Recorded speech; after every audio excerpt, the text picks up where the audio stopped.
भारत में इस समय परिवर्तनों का दौर चल रहा है। रोज कुछ न कुछ बदले जा रहे हैं, कुछ परिवर्तन हो रहा है। तो इसी परिवर्तन के क्रम में हमारे माननीय गृह मंत्री अमित शाह जी ने भारत के नवनिर्मित संसद भवन में 3 नए बिल पेश किए हैं। 3 बिल जो इंट्रोड्यूस किया है अमित शाह जी ने, उसके आधार पे भारत के 3 पुराने कानूनों को बदला जाना है। वो 3 पुराने कानून कौन-कौन से हैं? तो उसमें जो पहला है, वो है इंडियन पीनल कोड यानी भारतीय दंड संहिता, जिसको आईपीसी के नाम से आप जानते हैं। और जो दूसरा है वो है क्रिमिनल प्रोसीजर कोड, दंड प्रक्रिया संहिता। और जो तीसरा है वो है इंडियन एविडेंस एक्ट। ये 3 पुराने कानून जो ऐसे हैं जिसको बदला जाना है इन 3 नए जो बिल इंट्रोड्यूस किए गए हैं इसके माध्यम से। तो इस बिल में नया क्या है और क्या पुराना जिसको बदला गया है और क्या जो पुराना है उसको बदलाव के साथ फिर से समाहित कर लिया गया है, आज हम इसी के बारे में चर्चा करेंगे। नमस्कार दोस्तों, मैं हूं एडवोकेट राजू कुमार गौड़। आज हम इसी के बारे में पूरा विधिवत चर्चा करेंगे। तो आइए अब शुरू करते हैं। भारतीय आत्मा के साथ ये 3 कानून अब प्रस्तावित होंगे। सबसे पहला चैप्टर इसमें आएगा महिलाओं और बालकों के साथ अपराध। अध्यक्ष जी, मैं सदन को आश्वस्त कर सकता हूं कि 1860 से लेकर 2023 पर 23 तक अंग्रेजों ने बनाए, अंग्रेज पार्लियामेंट ने बनाए हुए कानून के आधार पर इस देश की क्रिमिनल जस्टिस सिस्टम चलती रही। इसकी जगह भारतीय आत्मा के साथ ये 3 कानून अब प्रस्तावित होंगे और हमारी क्रिमिनल जस्टिस सिस्टम के अंदर बहुत बड़ा परिवर्तन आएगा। केंद्रीय गृह मंत्री अमित शाह ने 11 अगस्त को लोकसभा में मानसून सत्र के आखिरी दिन आपराधिक न्याय प्रणाली में बदलाव के लिए 3 नए बिल इंट्रोड्यूस किए। इसमें जो भारतीय न्याय संहिता है वह आईपीसी यानी इंडियन पिनल कोड 1860 की जगह पे लाया जा रहा है और जो भारतीय नागरिक सुरक्षा संहिता है वह सीआरपीसी यानी क्रिमिनल प्रोसीजर कोड 1973 की जगह पे लाया जा रहा है। इसके बाद इसमें जो भारतीय साक्ष्य विधेयक है वह इंडियन एविडेंस एक्ट 1872 के जगह पे लाया जा रहा है। इन तीनों कानूनों में से सबसे पहले हम चर्चा करेंगे भारतीय न्याय संहिता की, जो आईपीसी यानी इंडियन पिनल कोड 1860 को बदलने के लिए लाया गया है।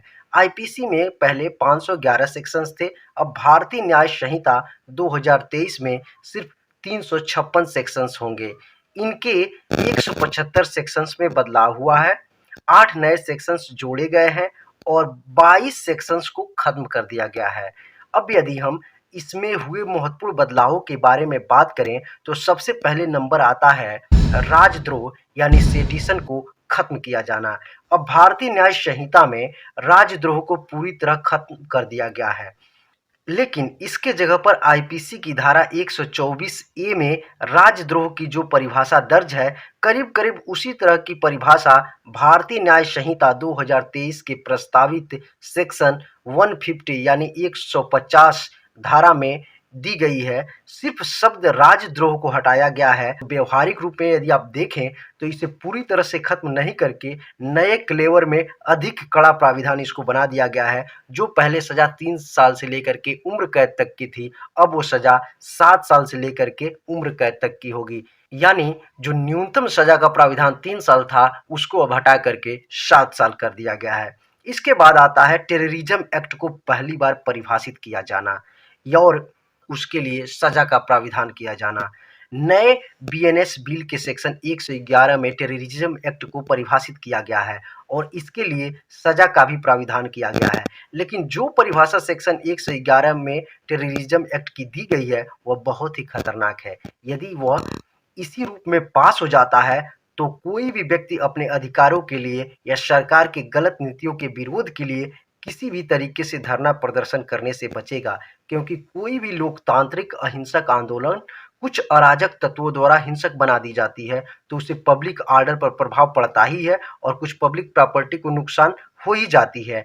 तो आप क्या इसे टेररिज्म एक्ट कहेंगे? तो इसका जवाब हाँ है, क्योंकि सेक्शन 111 में लगभग इसी तरह के प्राविधान किए गए हैं, जिसके अनुसार यदि पब्लिक ऑर्डर या पब्लिक प्रॉपर्टी को नुकसान पहुंचता है या पब्लिक ऑर्डर ब्रीच होती है तो ऐसी स्थिति में उसको टेररिस्ट एक्ट की परिभाषा में लाया जाएगा। मेरे नज़रिए से आप देखें तो यह बहुत ही गलत कदम होगा, क्योंकि आप किसी बम भड़काने वाले को, लोगों को मारने वाले को और लोकतांत्रिक प्रक्रिया में विश्वास रखने वाले धरना देने वाले लोगों को आप एक ही कैटेगरी में खड़ा कर रहे हैं, ये मेरे हिसाब से गलत है। और अभी तो ये स्टैंडिंग कमेटी के पास ये बिल गई है। मेरे हिसाब से जिस तरह से इसको परिभाषित किया गया है, इस परिभाषा के साथ तो इसको पास नहीं होना चाहिए। मॉब लिंचिंग को हत्या की परिभाषा में जोड़ा गया है।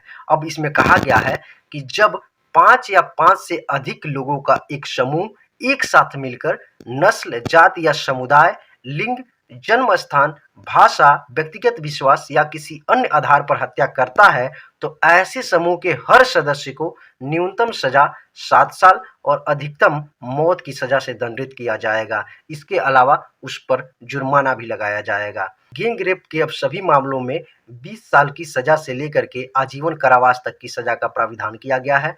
और अब नए विधेयक में माइनर यानी 18 साल से कम उम्र की लड़की से रेप के मामले में मौत की सजा का प्राविधान किया गया है।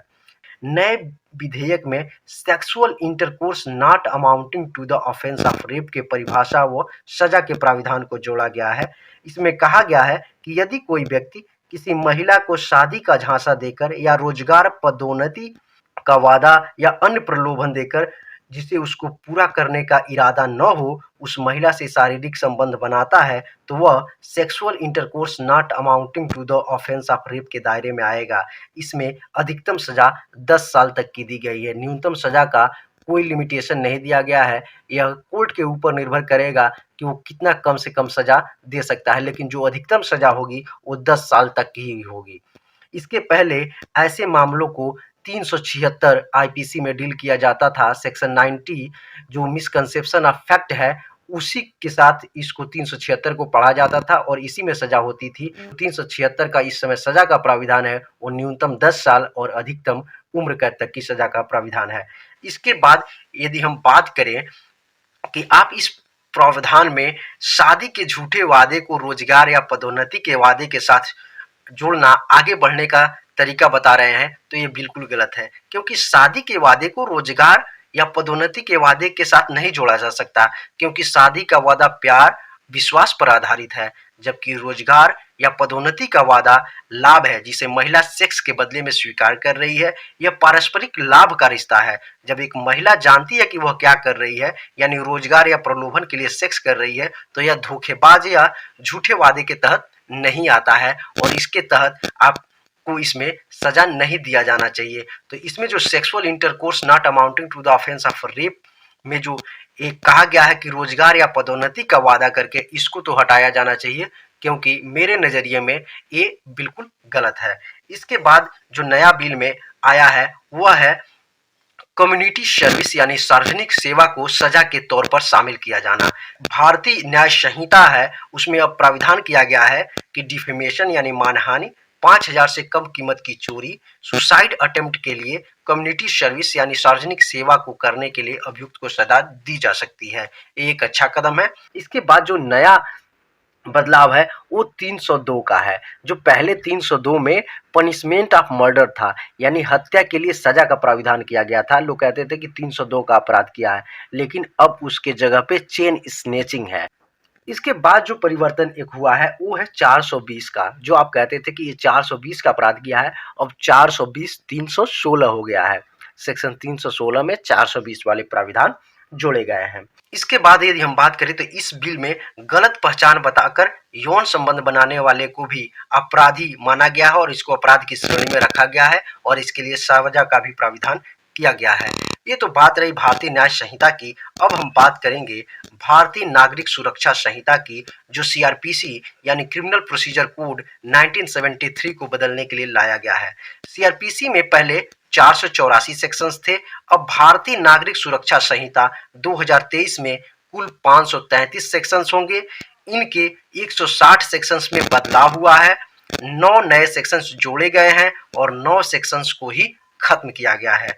तो आइए जानते हैं कि भारतीय नागरिक सुरक्षा संहिता के कुछ महत्वपूर्ण बदलाव क्या क्या हुए हैं।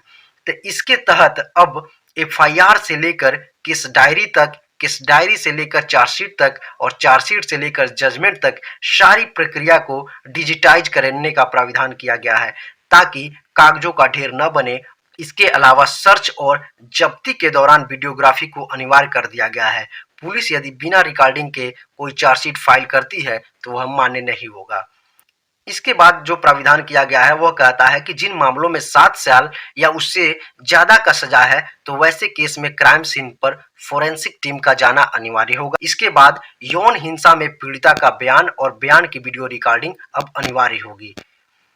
इसके बाद प्राविधान किया गया है कि अब वीडियो कॉन्फ्रेंसिंग का इस्तेमाल मुकदमे के ट्रायल, क्रॉस एग्जामिनेशन और अपील की सुनवाई के लिए किया जा सकता है। इसके बाद जो प्राविधान किया गया है वो कहता है कि अब यदि सरकार को 7 साल से अधिक की सजा वाले केस को खत्म करना है, वापस लेना है, तो पीड़ित को सुने बगैर आप उस केस को वापस नहीं ले सकते हैं।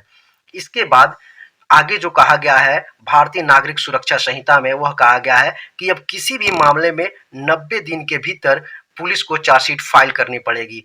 यदि कोर्ट की मंजूरी मिलती है तो इसको 90 दिन तक और अधिक बढ़ाया जा सकता है। यानी अब कुल मिलाकर 180 दिन के अंदर ही अब पुलिस को इन्वेस्टिगेशन कंप्लीट करना होगा और अपना विवेचना पूरा करके उसकी चार्जशीट की कॉपी कोर्ट में दाखिल करनी होगी। और इसके बाद आया है फ्रेमिंग ऑफ चार्ज में। फ्रेमिंग ऑफ चार्ज में कहा गया है कि चार्जशीट मिलने के 60 दिन के अंदर आपको चार्ज बनाना है। ठीक, इसमें यदि आप मेरा ओपिनियन मांगे तो मैं ये कहूंगा कि आप बताइए, चार्जशीट कोर्ट में दाखिल हो गया तो आप कैसे चार्ज बना देंगे 60 दिनों के अंदर यदि अभियुक्त पकड़ा ही नहीं जाएगा। इसमें मान लीजिए कि ठीक है, कोई व्यक्ति जेल में गया है, उसकी चार्जशीट कोर्ट में आ गई, तब तो आप 60 दिन के अंदर चार्ज बना देंगे, बहुत अच्छी बात है। लेकिन यदि कोई अभियुक्त पकड़ा ही नहीं गया, अभी अपीयर ही नहीं हुआ है, आप उसका चार्ज कैसे बनाएंगे 60 दिनों के अंदर? अगर यदि आप चार्ज बना दिए तो फिर तो ट्रायल चलेगा, और ट्रायल चलेगा तो उसमें केवल प्रोसिक्यूशन के ही साक्ष्य लिए जाएंगे, अभियुक्त को तो मौका ही नहीं मिलेगा अपना बात रखने के लिए। तो इस आधार पे आप एक पक्ष को सुन करके केवल सजा कर देंगे, इससे न्याय नहीं मिल पाएगा। अब किसी मामले में बहस पूरी होने के बाद 1 महीने यानी 30 दिन के भीतर कोर्ट को फैसला सुनाना होगा। यह तो अब अधिकतर जजेस कर रहे हैं, अब तो 10-15 दिन 20 दिन के अंदर ही फैसला हो जाता है, लेकिन ये भी अब सही है क्योंकि आपने एक कानून के जरिए बाउंड कर रहे हैं, तो एक अच्छा कदम है। और इसके बाद ये है कि 7 दिन के भीतर उस फैसले को ऑनलाइन अब उपलब्ध कराना होगा। पुलिस अधिकारियों के खिलाफ जो ट्रायल चलाने हैं, सरकार को वो फैसला 120 दिन में ही करना होगा। इसके बाद जो बड़ा बदलाव है वह है सजा माफी में बदलाव का प्राविधान किया जाना। सरकार को केवल इतना ही अधिकार होगा कि किसी को डेथ पेनाल्टी मिला है तो उसको लाइफ टर्म में कन्वर्ट कर दे, यदि लाइफ टर्म का इम्प्रिजनमेंट मिला है तो उसको 7 साल के सजा में कन्वर्ट कर दे, और 7 साल का यदि कोई सजा है तो 3 साल तक के सजा में कन्वर्ट कर दे। इससे कम का सजा में उसको कन्वर्ट नहीं किया जा सकता है। इसको रोक लगाने के लिए बहुत अच्छा हुआ है। और इसके बाद इसमें ये भी प्राविधान कर दिया गया है कि यदि कोई अपराध ऐसा है जिसमें 7 साल या 7 साल से अधिक की सजा हुई है तो इसमें आप बिना विक्टिम को सुने आप उनकी सजा माफ नहीं कर सकते, उनकी सजा कन्वर्ट नहीं कर सकते। इसके बाद से एक जो सिग्निफिकेंट चेंज है तो इसमें कहा गया है कि 3 साल के सजा वाले प्राविधानों में समरी ट्रायल पर्याप्त होगा, यानी अब चोरी जैसे मामलों में केवल समरी ट्रायल से काम चल जाएगा। पहले इसमें वारंट ट्रायल होता था। इसके बाद आता है आरोपी की अनुपस्थिति में ट्रायल और सजा। अमित शाह ने बताया कि अभी कई केसों में दाऊद इब्राहिम वांटेड है, वो देश छोड़कर भाग गया है, ऐसे में केसों का ट्रायल नहीं चल पा रहा है। तो अब सेशन कोर्ट के जज नियमों के मुताबिक जिसे भगोड़ा घोषित करेंगे उसकी अनुपस्थिति में ट्रायल होगा और सजा भी सुनाई जाएगी। इन दोनों कानूनों के अलावा तीसरे कानून भारतीय साक्ष्य विधेयक 2023 की बात करें तो इसमें 170 धाराएं होंगी। पहले एविडेंस एक्ट में 167 धाराएं थी, इसमें 23 धाराओं में बदलाव किया गया है, एक नया धारा जोड़ा गया है और 5 धाराएं निरस्त की गई हैं। इसमें बहुत सारे लोगों का सवाल ये उठ रहा होगा कि 5 धाराएं निरस्त कर दी गई और एक ही नया धारा जोड़ा गया, तो 167 धारा पहले था तो कैसे 170 धारा हो गया, यानी बढ़ कैसे गया? तो ये ऐसे होता है कि कई बार अमेंडमेंट के जरिए नए सेक्शंस को जब उसमें जोड़ा जाता है किसी एक्ट में, तो उसमें यदि सेक्शन 10 है तो उसके पास जोड़ा जाएगा तो सेक्शन 10A हो जाएगा और उसके बाद से 11 सेक्शन रहेगा। ठीक, तो इस तरह के जो सेक्शंस पहले से हैं अब उसको क्रमबद्ध कर दिया गया है, इसलिए अब ये धारा 170 तक रहेगी। इसके अलावा इन तीनों कानूनों में कई ब्रिटिश शब्दावलियां थे जिसको हटाया गया है, जैसे लंदन गजट, कॉमनवेल्थ प्रस्ताव, ब्रिटिश क्राउन, ऐसे 475 जगहों से ऐसे शब्दों को खत्म कर दिया गया है। तो कैसा लगा इन तीनों कानूनों पे चर्चा जो भारत में इंट्रोड्यूस किए गए हैं और भारत के आपराधिक न्याय प्रणाली को बदलने के लिए लाए गए हैं? आपको ये वीडियो कैसा लगा आप हमें कमेंट बॉक्स में ज़रूर बताएं। यदि आपको ये वीडियो पसंद आया हो तो आप इसे लाइक करें और शेयर करें और हमारे चैनल को सब्सक्राइब करें। धन्यवाद।